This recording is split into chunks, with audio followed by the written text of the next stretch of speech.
Capítulo 6. Contracción del músculo esquelético del libro de Fisiología Médica de Wheaton y Hall. Sean bienvenidos una vez más a ROSMED y vamos a iniciar. En primer lugar vamos a mencionar que el músculo esquelético va a representar por lo menos aproximadamente el 40% del peso corporal humano y su función principal va a ser generar movimientos voluntarios. Cada músculo va a estar compuesto por fibras musculares largas y multinucleadas, que a su vez están formadas por muchas miofibrillas alineadas longitudinalmente. Entonces vamos a hablar un poquito de la estructura básica de una fibra muscular. Entonces, cada fibra muscular básicamente es una célula alargada que puede llegar a medir varios centímetros. Dentro de ella hay miofibrillas que son estructuradas, en este caso contráctiles, organizadas en unidades repetitivas llamadas sarcómeros. Ahora, el sarcómero va a ser la unidad funcional. El sarcómero va a ser esta unidad también estructural y, como mencionamos, funcional básica del músculo esquelético. Va a estar delimitado por dos líneas o discos conocidos como los Z o las líneas Z. Dentro de un sarcómero vamos a encontrar lo siguiente: los filamentos delgados y los filamentos gruesos. Los filamentos delgados van a estar compuestos principalmente por actina, además también de troponina y la tropomiosina. Y los filamentos gruesos van a estar formados por miosina, que en este caso son proteínas con cabezas que sobresalen en forma de puentes cruzados. La interacción en este caso de la actina y la miosina es básicamente la base de la contracción muscular. Ahora, existen algo que se llaman bandas y zonas del sarcómero. Si ustedes se fijan en las imágenes que tenemos en el libro, vamos a ver que podemos observar una miofibrilla. Así, obviamente lo ponemos al microscopio, vamos a distinguir un patrón de bandas claras y oscuras. Las bandas I van a ser estas bandas claras que contienen solo filamentos de actina, mientras que las bandas A van a contener toda la longitud de los filamentos de miosina, incluso donde se van a solapar con actina. Estos van a ser oscuros, es decir, bandas oscuras. Ahora, también tenemos unas zonas que, por ejemplo, vamos a tener la zona H, que es una región dentro de la banda A, donde solo hay miosina sin superposición de actina. Y la línea M, que es una línea mediada de la banda A, donde se van a conectar los filamentos gruesos. Ahora, este patrón da el aspecto básicamente estriado, típico del músculo esquelético y también del cardíaco. El mecanismo de contracción y básicamente qué es lo que da lugar al acoplamiento de actina-miosina va a ser lo siguiente, o va a ser de la manera siguiente. Como bien sabemos, ya en el anterior capítulo, en el capítulo 5, hablamos del potencial de acción, ¿no? Que básicamente es una señal eléctrica. En este caso, va a llegar al músculo desde una neurona motora. A continuación se va a dar la liberación del calcio desde el retículo sarcoplásmico al citoplasma. El calcio se va a unir a la troponina, lo que provoca que la tropomiosina se mueva y deje expuestos los sitios de unión en la actina. Las cabezas, en este caso de miosina, se van a unir a esta actina y forman este puente cruzado. De hecho, esto vamos a hablarlo más adelante de manera más detallada. Ahora, obviamente vamos a utilizar ATP. La miosina cambia de conformación y jala los filamentos de actina hacia el centro del sarcómero. Este es conocido como el movimiento de Golf-Swing, lo que genera la contracción. Cuando se interrumpe el estímulo, el calcio es reabsorbido, los sitios de unión se cubren y el músculo se va a relajar. Ahora, ¿qué es lo que hace que esto sea continuo y repetitivo? Cada fibra muscular tiene miles de sarcómeros en serie, por lo tanto, este mecanismo ocurre simultáneamente a lo largo de toda la fibra, provocando una contracción potente y coordinada. Entonces, ahora sí, vamos a hablar acerca del mecanismo general de la contracción. La contracción muscular va a ocurrir en varios pasos que pasan uno tras otro como una cadena bien organizada. Entonces vamos a mencionar estos pasos. Todo va a comenzar con una orden del cerebro, ¿no? Esta orden va a viajar como un impulso eléctrico, es decir, el potencial de acción que ya conocemos, a través de una neurona motora hasta que llega al músculo. Cuando el impulso llega al final de la neurona, se va a liberar una sustancia llamada acetilcolina, que es en este caso un mensajero químico. La acetilcolina se va a unir a una membrana o a la membrana en sí del músculo y va a abrir los canales por donde entran principalmente iones de sodio y también algo de calcio. Ahora, esto cambia la carga eléctrica de esta parte del músculo, es decir, lo va a despolarizar. En cuarto lugar, vamos a tener que este cambio eléctrico va a activar muchos canales y el impulso se va a disparar por toda la fibra muscular como una onda. Este impulso va a llegar al retículo sarcoplásmico, que es como un almacén dentro del músculo y hace pues que se libere algo muy importante, calcio, hacia el interior, en este caso, de la célula muscular. El calcio liberado va a permitir que los filamentos de actina y miosina, es decir, estos cables que van a hacer que se dé la contracción, se enganchen y luego en este caso se deslicen unos sobre otros, y pues aquí es donde ocurre la contracción. Luego pues el calcio va a ser recogido de nuevo por el retículo sarcoplásmico como si lo aspirara, y la contracción se va a detener. El músculo vuelve a estar relajado y listo para el próximo impulso. Ahora, mejor hablemos un poquito más acerca del mecanismo molecular, porque esto es más entendido o es entendido de mejor manera cuando hablamos de este aspecto, ¿no? Entonces, la contracción del músculo va a ocurrir gracias a un proceso llamado mecanismo de deslizamiento de filamentos. En este proceso, los filamentos, como ya hemos mencionado, de actina, que son estos delgaditos, se van a deslizar entre los filamentos de miosina, que en este caso van a ser como los gruesos, haciendo que el músculo se acorte o se contraiga. En el estado de reposo, sobre todo, el deslizamiento no ocurre porque los sitios pues, donde deberían unirse los filamentos están bloqueados.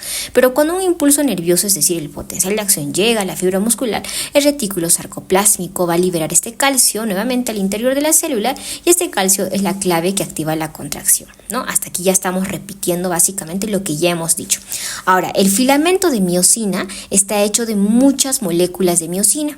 Cada molécula va a tener una colita que se agrupa para formar el cuerpo del filamento, y también va a tener una cabeza que sobresale y forma lo que se llama puente cruzado.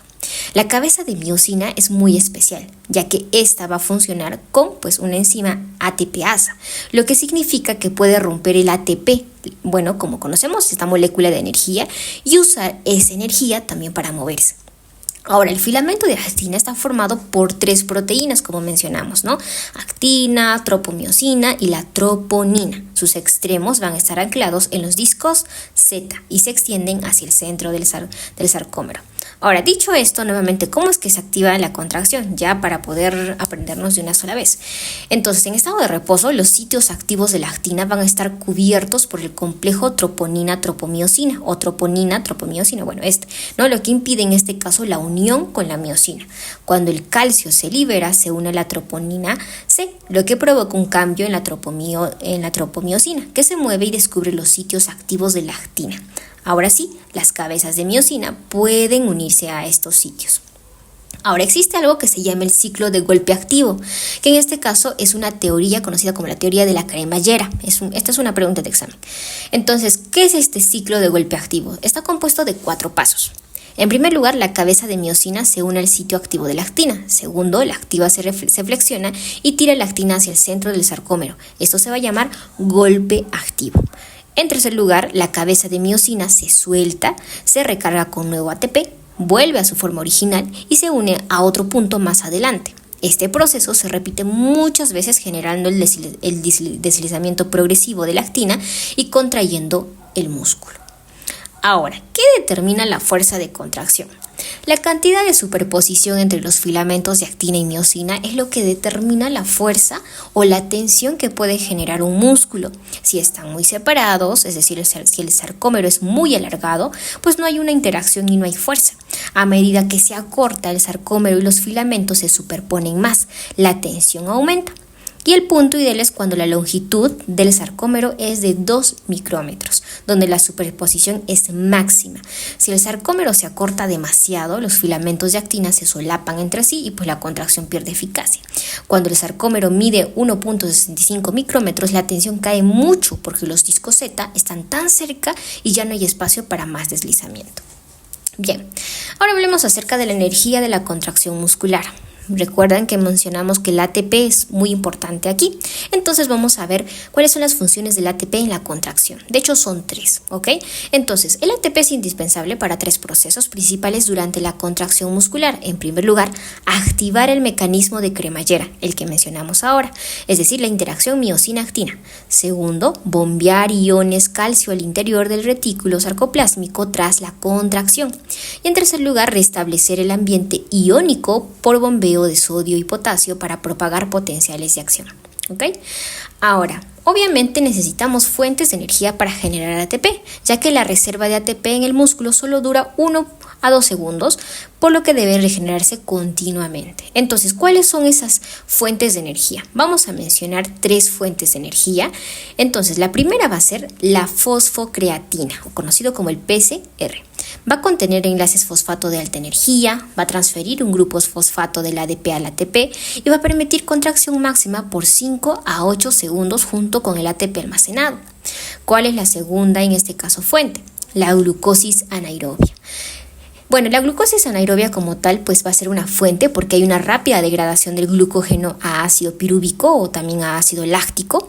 No requiere oxígeno, es 2.5 veces más rápida que la vía aeróbica y mantiene contracción intensa por lo menos 1 minuto. En tercer lugar, la otra fuente va a ser el metabolismo oxidativo, que es también conocido como el aeróbico. Ahora, este va a usar oxígeno para oxidar carbohidratos, grasas y proteínas. Es la fuente del 95% pues, de la energía en contracciones prolongadas y es ideal para activar en este caso el músculo de manera sostenida a largo plazo. ¿Ok?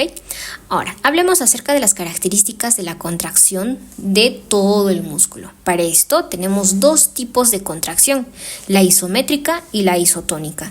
La isométrica es cuando el músculo no se acorta pero genera tensión.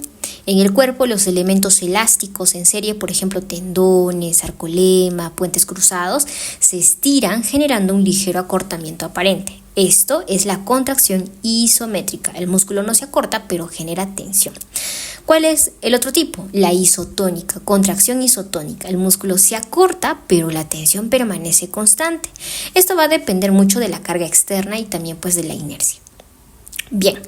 Sigamos en este caso pues ahora vamos a hablar acerca de los tipos de fibras musculares. Para esto vamos a tener, de hecho ya lo habíamos mencionado un poquito, vamos a tener fibras lentas y fibras rápidas. Las fibras lentas van a ser conocidas como las del tipo 1 o también conocido como músculo rojo.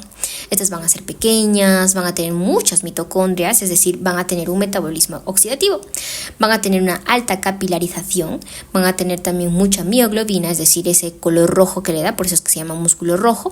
Y bueno, también se menciona que van a estar más adaptados a la contracción prolongada. Por otra parte, las fibras rápidas, que son de tipo 2, también conocido como el músculo blanco, van a ser grandes, ya que van a proporcionar la gran fuerza, van a tener un retículo sarcoplásmico extenso, ya que la liberación de calcio va a ser mucho más rápida, van a tener muchas enzimas glucolíticas, va a tener poca vascularización y mitocondrias y van a ser más adaptadas a la contracción rápida e intensa. ¿Ok?